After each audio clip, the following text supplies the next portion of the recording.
Hello, hi everyone. This is Anusha Sirmuri. Today we are going to discuss about magnetic moment calculation. Here, by knowing the magnetic moment, we can calculate the number of unpaired electrons as well.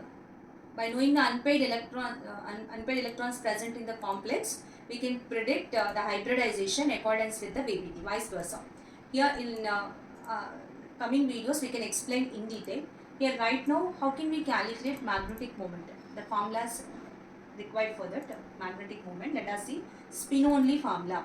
Here only by knowing the number of unpaired electrons, we can calculate the magnetic moment of a given complex by using spin only formula. Especially 3D elements, there is no orbital contribution. In such cases, here we just only use spin only formula. So spin only formula mu is equal to root n into n plus 2, where n is the number of unpaired electrons. Here, by knowing the unpaired electrons as well spin quantum number, here we can easily predict the magnetic moment by using this formula.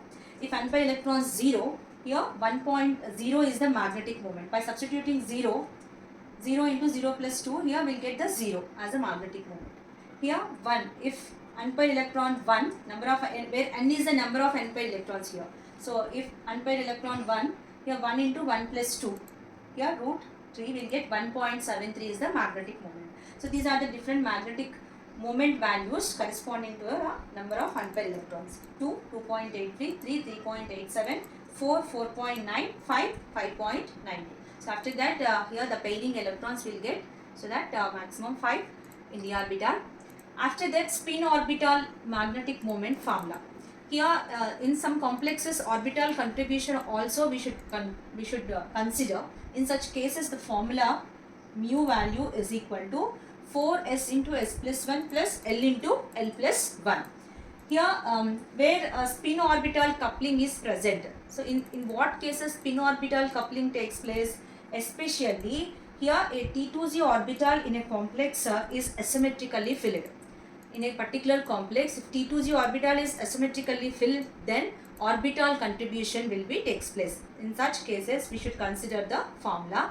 Here, in such cases, here orbital quantum number also should be having contribution. L into L plus 1 also should be added. Next, and one more condition, atoms having T as the ground state, spectroscopic terms, this right? Here, T, A1, A2, of course, E, these are all spectroscopic terms.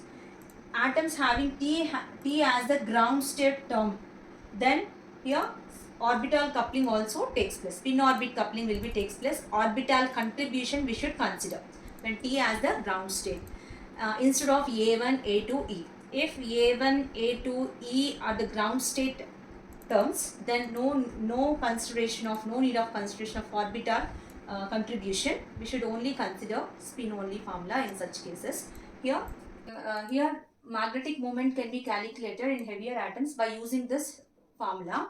Here for heavier atoms, especially lanthanides and actinides, mu is equal to G root J into J plus 1, where G is the Landis factor. G value can be determined by using this formula. G is equal to 1 plus S into S plus 1 plus J into J plus 1 minus L into L plus 1. So S value, L value we can easily identify. J is L plus S or L minus S. Based on that we can calculate the G value. Here observed mu value is less than calculated. Means in case of quenching effect we can will get the values mu value somewhat less than the calculated. So that here for that formula mu effective is equal to mu spin into 1 minus alpha lambda by delta. So where alpha value is constant which is different for different spectroscopic terms, as well lambda is the spin orbit coupling constant. Here delta is the energy difference. Here delta and lambda alpha values are given values. Spin only formula, by using spin only formula root n into n plus 2 we can calculate mu spin. So by knowing all these values we can calculate the mu effective.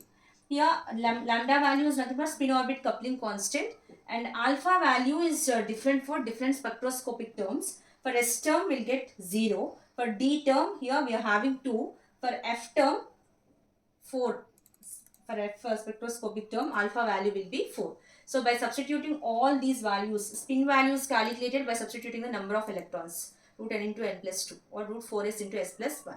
Here mu spin and these values by substitution will get the mu effective.